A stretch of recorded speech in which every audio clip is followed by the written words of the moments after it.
तो बड़े बड़े जंतुओं से भरे हुए समुद्र में हम मारे जाएंगे, और अगर जल जहाज में बैठ जाते हैं तो आराम से चले जाते हैं, कोई प्रयास तो नहीं करना पड़ता।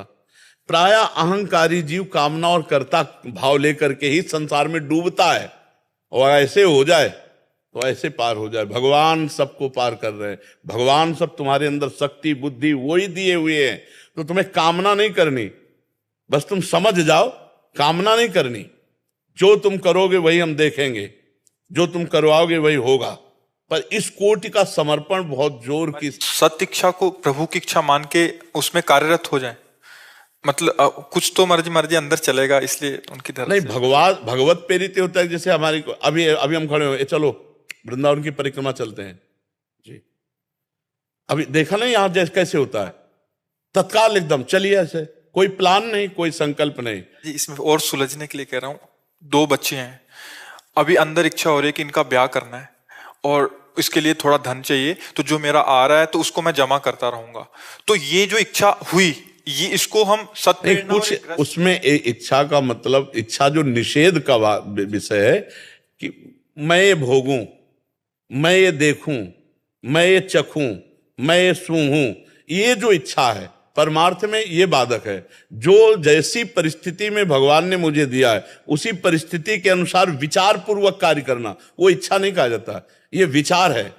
कि अगर हमें प्रभु ने 100 रुपया दिया और 2 बच्चे दिए हैं तो हमको उनको पढ़ाना लिखाना भी और इनको भोजन व्यवस्था भी करनी, इनकी सारे कार्य प्रणाली, तो 50 इसमें रख देते हैं, 25 की भोजन व्यवस्था कर लेते हैं, 25 की ये व्यवस्था कर लेते हैं। ये विचार जो चल रहा है ये हमारे भगवान के द्वारा दिया हुआ बुद्धि से विचार है, उसके अनुसार हम चले।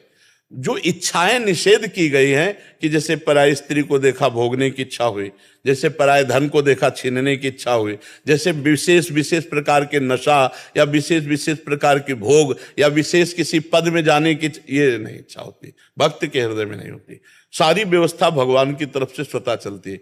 एक दिन पूज्य श्री भाई जी हनुमान प्रसाद पोद्दार जी के पास एक कागज आया, लिखा था कि हम 50 आदमियों के साथ गोरखपुर स्टेशन में इतने समय पहुंच रहे हैं और आप इन 50 आदमियों की भोजन व्यवस्था कीजिए। भाई जी गीता वाटिका में थे, और उन्होंने देखा कि सुबह लेटर मिला, 2-3 घंटे का समय था गाड़ी आने का, तो उनका हम क्या कर सकते हैं 3 घंटे, 50 आदमियों की व्यवस्था, माता जी के साथ एकांत में, राधा बाबा हर समय भजन परायण, तो उनका जिन्होंने लेटर भेजा वही व्यवस्था करें।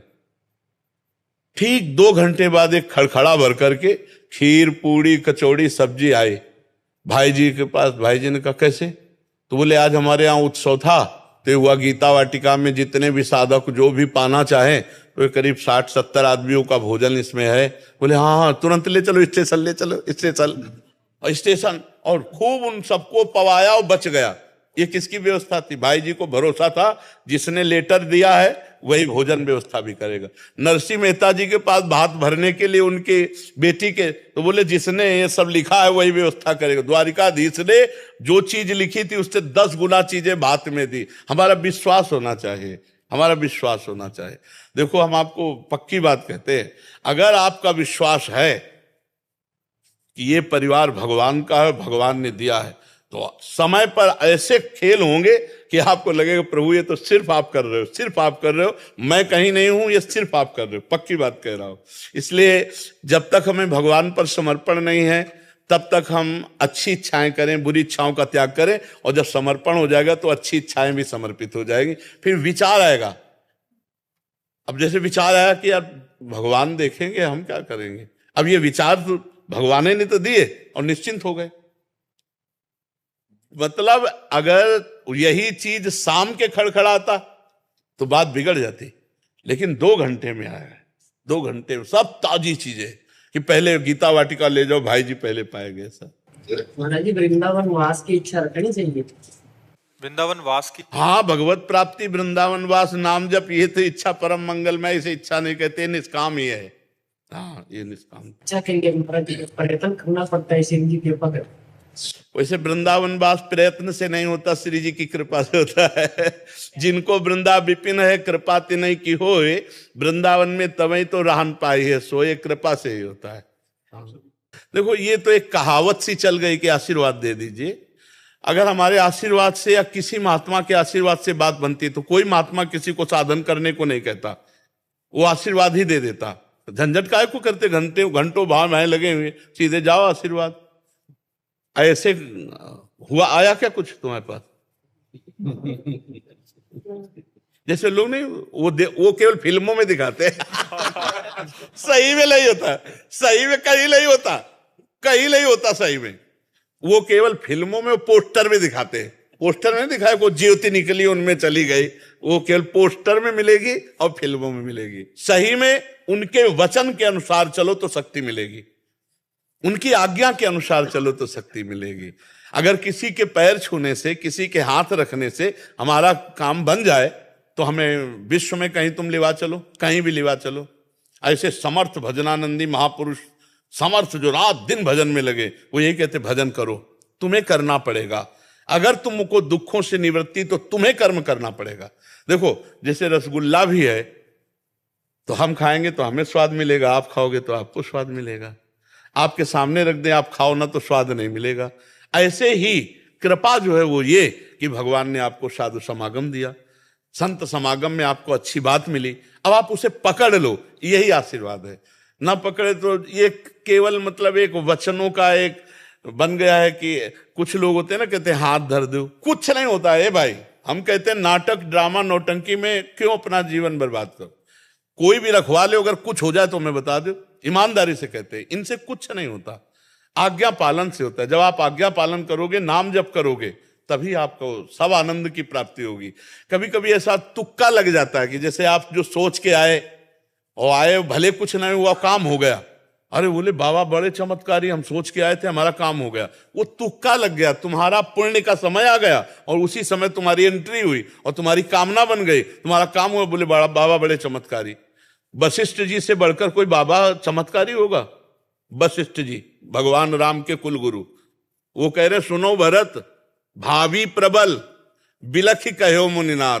बिलख माने कि कोई बस नहीं चल सकता, हानि लाभ जीवन मरण जस अपजस विधि हाथ, विधान के हाथ है। इसलिए खूब नाम जप करो और इन सब फालतू की बातों का ध्यान न दो कि किसी का आशीर्वाद, किसी, ये सब संत जन जो बोल रहे हैं ये उनका आशीष ही है। संत जन जो बोल रहे हैं अपनी जीवनी शक्ति तुम्हें दे रहे हैं, तुम उसको पकड़ लो, फिर देखो स्वाद आ जाएगा। अब उसको ना मानो तो ये हाथ पैर, इनसे कुछ नहीं होता। ये सब एक सदाचार है। सदाचार माने एक व्यवहार है। सामने गए, प्रणाम किया, साष्टांग लौट गए, चरण छू लिए, उन्होंने हाथ रख दिया, एक सदाचार है। लेकिन इससे कोई हमें आध्यात्मिक शक्ति प्राप्त नहीं होगी। आध्यात्मिक शक्ति उनकी आज्ञा का पालन करने से हो। आज्ञा सम सुसाहिब सेवा, जो आज्ञा का पालन करे अपने आप कृपा होती चली जाएगी। ऐसा होने लगे ना तो भगवान सुषेण वैद्य को न बुलाकर झाड़ फूंक वाले को बुलाते, जब लक्ष्मण जी को वीरघातिनी लगी थी। दशरथ जी को भगवान बचवा लेते ना। लेकिन भगवान पुत्र हैं, जो होना है वो ही होता है। इसलिए भ्रम में न रहो, किसी के आशीर्वाद की जरूरत आपको नहीं। आप राम राम कृष्ण कृष्ण जपो, आपका आशीर्वाद अपने आप घेर लेगा। अब देखो फिर हम आपको समझा रहे, दत्तात्रेय जी सिद्ध भगवान के अवतार, अवधूत शिरोमणि, नाम सुना है? दत्तात्रेय जी, और 1000 भुजाएं उसको प्राप्त हुई, शास्त्राबाहु अर्जुन, और दत्तात्रेय जी को प्रसन्न कर लिया, बड़ी सिद्धियां प्राप्त की। 88,000 वर्ष तक जवान रहकर भोग भोगा, और ऐश्वर्य तो मारा घूमता था। नर्मदा में ऐसे करके खड़ा हो जाता तो उल्टी नर्मदा बह उठती, उसका वैभव ऐसा। लेकिन अहंकार इतना बढ़ गया कि जमदग्नि जी का अपराध कर दिया तो भगवान परशुराम ने काट के पूरे वंश को फेंक दिया। महात्मा की कृपा थी, सिद्धियां प्राप्त हुई, लेकिन भजन नहीं हुआ, बुद्धि सत्संग के द्वारा आज्ञा नहीं पालन की। तो एक रूप में दत्तात्रेय रूप से कृपा की तो भगवान के अवतार परशुराम जी हैं, वही अवतार लेकर के उनका विलास कर दिए। तो हमें चाहिए कि हम अपनी बुद्धि को शुद्ध करके सतमार्ग में चलाएं, इससे बढ़कर कोई कृपा नहीं। और भगवान की जिस पर कृपा होती है उस पर सबकी कृपा होती है। जहां पर कृपा राम की हुई ता पर कृपा करे सब कोई। बिल्कुल अच्छे आदमी बनो, किसी के बुरे आचरणों में ना सहयोग दो, ना बुरा आचरण करो, और नाम जप करो। अगर चारों तरफ से कृपा ना हो तो हमें बता देना। आनंद ही आनंद रहेगा। और ये तो एक व्यवहार मात्र है कि संतों से कहा जाता है कि आप हम पर कृपा कर दो, आप हमारे ऊपर हाथ रख दो, ये सब व्यवहार मात्र है। खूब इसीलिए बचपन से इस मार्ग में है, कहीं भी जहां सब देखा, कहीं भी कुछ नहीं, आपको करना होगा, आपको अपने कल्याण के लिए आपको तपना होगा, आपको जलना होगा। जो आपको बता रहा है वो ड्रामा है। अगर कोई कह रहा है ना, अगर पैसे से हमारे पाप नष्ट होते हो, हमारा मंगल हो जाए, तो एक करोड़पति अरबपति जो खूब धनपति हैं, ये कभी मरे ना, ये कभी इनको बुखार ना आवे, जलते हैं अंदर। आपसे तो मिलते नहीं, तो आप तो बाहर देख करके समझोगे क्या बात है, कितनी महंगी कार से उतर रहे हैं, कितने लोग राइफल लिए इनकी सुरक्षा में। और जब सबको हटा के मैं सुरक्षा वालों को, और जब यहाँ एकांत में बात होती है ना, तो आंसुओं से बात होती। इतने दुखी हैं कि तुम कहोगे यार हम सुखी है, चैन से रोटी खा लेता हूं, परिवार में चैन से हंस खेल करके रह रहा हूं, हम सुखी हैं। तो इसलिए सुख उसी को है जो भगवान से चित्त जोड़े हुए है, कृपा उसी पे है जो भगवान से चित्त जोड़े हुए। हमें किसी से कृपा की याचना नहीं करनी। हाँ, संतों के पास हम जाते हैं, दैन्य होकर उनकी बात सुनते हैं और भगवान के मार्ग में चल देते हैं। चलना आपको पड़ेगा। अगर आप ना चलो फिर कोई तुम्हें पहुंचा दे, तो आज तक हमें बताओ, आज तक उदाहरण। इसलिए सब लोग आचरण सुधारो, खान पान सुधारो, नाम जप करो, किसी के आगे घिघियाने की जरूरत नहीं, ना आशीर्वाद की ना कृपा की। सबको नमस्कार, सबको प्रणाम है, लेकिन होगा वही जो मैं अपने आचरण में करूंगा, पक्का। अगर मैं आचरण ना करूं फिर कोई कर दे तो मुझे बताओ, और ऐसा कोई है नहीं कि कर सके, क्योंकि भगवान भी अर्जुन को सामने कह रहे हैं, मेरा चिंतन कर, मेरे मन वाला बन, आई हुई विपत्तियों को सह, तांस्ति तिक्षस्व भारत। क्यों कह रहे हैं? सामने भगवान खड़े हैं। अब अर्जुन को क्या जरूरत है? लेकिन कह रहे हैं नहीं, मन मना भव मद भक्तो माद्याजी माम नमस्कुरु। तुझे भजन करना पड़ेगा, प्रणाम करना पड़ेगा, पूजा करनी पड़ेगी, तब तेरी बात बनेगी। तो वही करना पड़ेगा। भगवान भी कह रहे तुझे करना पड़ेगा, वही बात हम कह रहे हैं। ईमानदारी वाली बात यह है कि किसी से ले दे के यहां सौदा नहीं होता। यहां स्वयं भजन करके भगवत प्राप्ति करनी होती, स्वयं भजन करके पापों का नाश करना होता है, स्वयं भजन करके दुख की निवृत्ति करनी होती, तब वो जीव संसार चक्र से मुक्त होता है। कि यही कृपा मान लो कि ये बातें सुनने को मिल रही हैं, यही कृपा मान लो कि हमें सत्संग मिल रहा है, बस यही कृपा, बिनु हरि कृपा मिले नहीं संता। इसके आगे आपको करना पड़ेगा। आप नाम जप करोगे, आप साधन में चलोगे तो आप उन्नतिशील रहोगे। आप नहीं चाहोगे उन्नति, भगवत विरोधी आचरण, तो फिर पतन हो जाएगा। नितिन तिवारी जी मुंबई से। राधे राधे। राधे राधे महाराज जी। महाराज जी, परब्रह्म परमेश्वर कौन है? शिव जी, विष्णु जी या ब्रह्मा जी? एक है वो, अनेक रूपों में प्रकट है। जिस रूप में मान लो आप, जिस रूप में मान लो, वो एक है, अनेक रूपों में प्रकट है। वो तो भगवान के स्वरूप है, पर ये भी सब भगवान के स्वरूप है। एक जगह कहीं मान लो, जहां मान लोगे वहीं से अनुभव हो जाएगा। पाषाण में मान लिया तो कितने सिद्ध हो गए, काष्ठ में मान लिया तो कितने सिद्ध हो गए, जल में मान लिया तो कितने सिद्ध हो गए। जहां मान लो वो एक है, एक होते हुए अनेक रूप में है। अब जो मान लो सब में वही एक है, दूसरा कोई है ही नहीं, वही शिव है, वही सब है। पहुंच हो तो हमारी शब्दों को पकड़ना। श्रीमद् भागवत में जब वेन के 100 का मंथन हुआ तो भगवान का अवतार हो गया। दाहिनी भुजा में पृथु भगवान और बाई भुजा से अर्ची महारानी, जो लक्ष्मी जी के अंश से है। मृत शरीर से भगवान का अवतार हो गया, पृथु अवतार। याद कर लो, पृथु अवतार।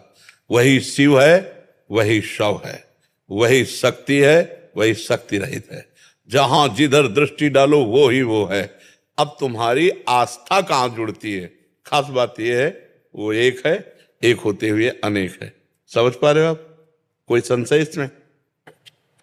मुझे ऐसे ही लगता है कि जो आत्मा है वो परमात्मा से निकली हुई है। परमात्मा कौन है, इसी के बारे में ज्यादातर मेरा सवाल। बस तुम अभी फिर नहीं, अज्ञानी जीव कैसे समझ पाओगे? अभी ज्ञान की स्थिति तो है नहीं। एक है वही अनेक है। अभी सारा किया इन्हीं में है, तो तुम में नहीं है क्या? आत्मा कौन है? आत्मा कौन है? परमात्मा का रूप है। फिर और किस परमात्मा की खोज कर रहे हो? अब अब क्या है कि अपने लोग बाहरी शरीर को मैं मानते हैं। जैसे आपकी आयु कितनी है? 42 साल है। 42 साल में 42 सेकंड भी आप अपने से नहीं मिले। 42 सेकंड भी आप अपने से नहीं मिले। 42 साल से इसी शरीर से खेल रहे हो और इसी शरीर में रह रहे हो, लेकिन आप अपने से नहीं मिले। और जिस दिन अपने को पा जाओगे तो किसी को पाना बाकी नहीं रहेगा। आपका जो स्वरूप है, जिसे आत्मा कहते हैं, उसे परमात्मा कहते हैं। वो केवल आत्मा और परमात्मा का भेद केवल जो हम करते हैं ना, वो शीशा और रूप को लेकर, जैसे शीशा है तो दो दिखाई देंगे कि नहीं दिखाई देंगे, और शीशा हटा दो तो एक ही बचेगा ना। तो शरीर को लेकर के हम अनेकता में आते हैं, तत्व में एक ही परमात्मा। आपके अंदर भी वही है। जैसे गंगाजल, एक चम्मच निकालो तो गंगाजल, एक टैंकर निकालो तो गंगाजल, और पूरी धारा तो गंगाजल कहोगे ना, तो चींटी में भी वही आत्मा और विराट भगवान भी वही आत्मा, सब कुछ वही है। बिल्कुल सत्य मानिए। अज्ञान के कारण हम उस तत्व को नहीं समझ पा रहे हैं। शुद्ध ज्ञान जब होगा तो एक के सिवा कोई नहीं है। जैसे तरंग समुद्र से ही उत्पन्न होती है, समुद्र में ही अठखेलियां करती है, और वो समुद्र ही है और समुद्र में ही शांत हो जाती है। तो तरंग क्या है? समुद्र ही है। बोलो, संशय है इसमें? समुद्र से ही प्रकट होती है, समुद्र में ही अठखेलियां करती है और समुद्र में ही लय हो जाती है। तो तरंग है क्या? समुद्र ही तो है। केवल वायु विकार होने के कारण उसे तरंग कहा गया। ऐसे ही शरीर अभिमान और भोग वासना से युक्त हो जाने के कारण उसे जीव कहा गया, जीवात्मा। नहीं तो साक्षात परमात्मा है और कोई दूसरा है ही नहीं। देखो, हम बहुत सरल ढंग से जैसे बताते हैं, उसको समझ जाए जीव। एक बिजली है। अगर आप बिजली के महत्व को नहीं जानते हैं तो हम कहेंगे ये बिजली चल रही, देखो ये बिजली, तो आप केवल समझ पाएंगे कि बिजली चलाने का केवल काम करती है, लेकिन ये बिजली चमक रही है, देख रहे हो ना, ये बिजली ठंडा कर रही है, एक बिजली गर्मी पैदा कर रही है। तो ये हमको मिला के जीवन